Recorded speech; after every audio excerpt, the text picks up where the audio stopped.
Good evening, I'm Mike Roos. And I'm Eva Mastromatteo. You're watching Erie News now at 5. We begin with breaking news from the Erie County Courthouse. A judge has made a ruling in the case involving a PFA order against Erie County Executive Brenton Davis. Our Ethan Kibbe and Philip Ward have spent the entire day at the courthouse to bring you the very latest developments. They join us now with the latest. Good evening, Ethan.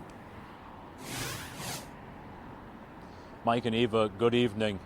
About an hour, maybe an hour and a half ago, Judge Robert Boyer, a retired senior judge from Venango County who was handling this case, dismissed the incident. He said that there was not enough evidence. The plaintiff failed to meet the threshold in civil court, which is a preponderance of the evidence, to grant that protection from abuse order, and as a result, he dismissed the case, and thus we're here now bringing this to you. But remember that there were two different incidents here. There was the protection from abuse request. There was also protection from intimidation. That involved the kids. Now, before this hearing actually started today, we were brought into the courtroom and immediately escorted out, and the two sides met for more than an hour, with Davis eventually agreeing to that protection from intimidation order. That is not an admission of guilt, but it does say he agrees to stay away from the children involved for a period of 6 months. For more on this, let's welcome in our Philip Ward. And Philip, there was so much to dissect in court today. About 5 hours of testimony hinging on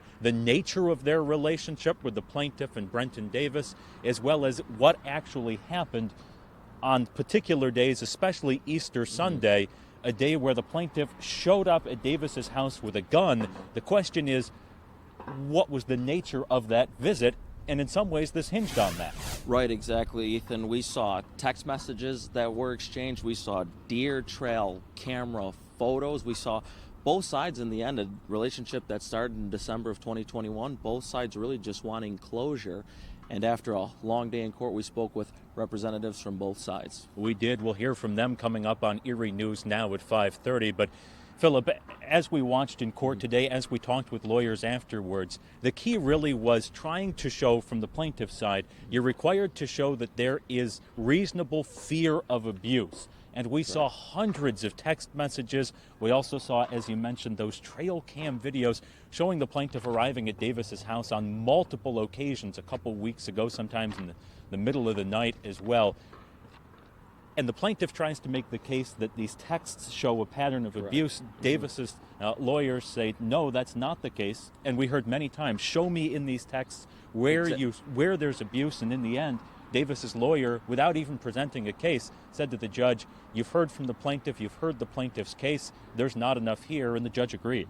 Yeah, exactly, and I think that's what Tim George did. He made that argument that we don't need to go any further. I've already shown you enough, and in the end, that's what Judge Boyer did. He said, dismiss right now.